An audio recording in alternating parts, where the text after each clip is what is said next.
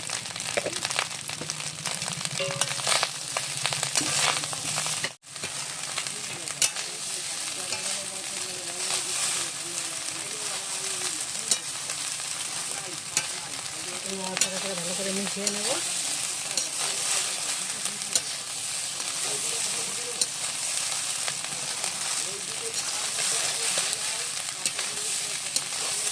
কত সুন্দর হয়েছে। এটা রাইসটা হয়ে গেছে, নামিয়ে নিচ্ছি। আর একটা করে নেবো এভাবে, নামিয়ে নেব।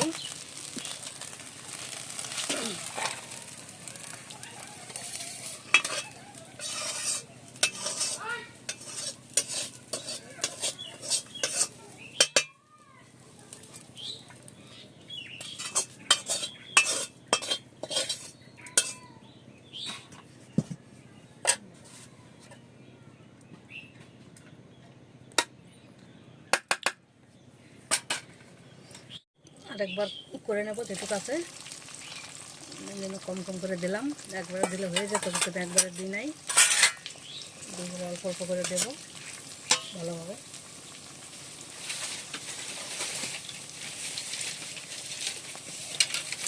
নাড়াচাড়া করতে ভালো হয়।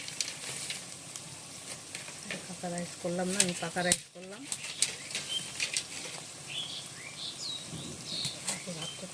এই রাইসের চালটা দিয়ে দিচ্ছি।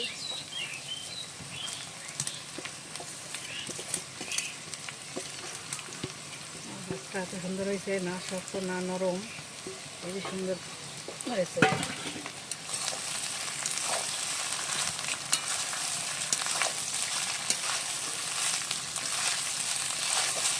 এখানে ভাতটা কম আছে, 1 চামচ লবণ দিয়ে দিচ্ছি।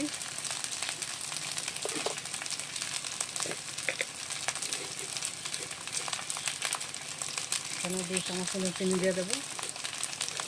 2 চামচ চিনি দিয়ে দিলাম। নাড়াচাড়া করে নেব।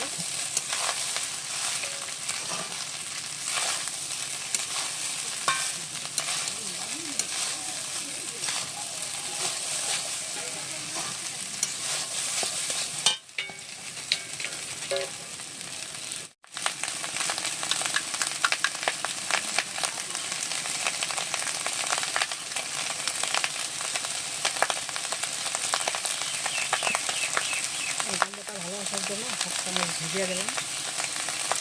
দিয়ে নাড়াচাড়া করে নামিয়ে দেবো। ঘিয়ের সেন্টটা ভালো লাগে।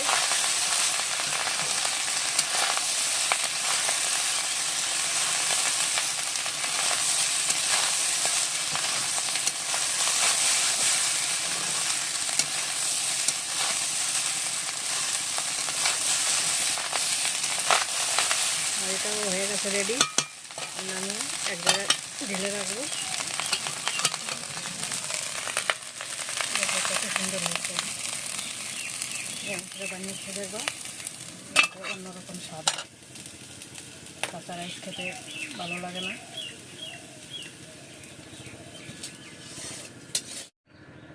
দেখো আমার রাইসটা কত সুন্দর হয়েছে, একটা চালও ভাঙে নাই, একটা ভাত ভাঙেনি। দেখো এরকম সুন্দর করে করবা, এটাকে বলে পাকা রাইস। এভাবে রান্না করে খেয়ে দেখবা, খেতে এত স্বাদ হবে। এটা পাকা রাইস, আর সব কিছু জলে দিয়ে করলে ওটাকে বলে কাঁচা রাইস। কাঁচা রাইসে এত টেস্ট হয় না। পাকা রাইস করে খেয়ে দেখবা, আমার মতন করে খেয়ে আমাকে জানাবা কত সুন্দর লাগে খেতে। দেখো আমার রাইসটা এত সুন্দর হয়েছে যে দেখেনি সে দেখলেই খেতে ইচ্ছা করবে।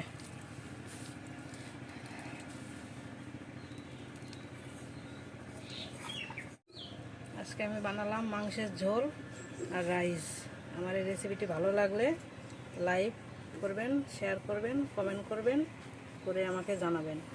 এরকম নতুন নতুন রেসিপি পেতে হলে আমার চ্যানেলটাকে সাবস্ক্রাইব করে পাশে থাকা বেল আইকনটি বাজিয়ে দেবেন।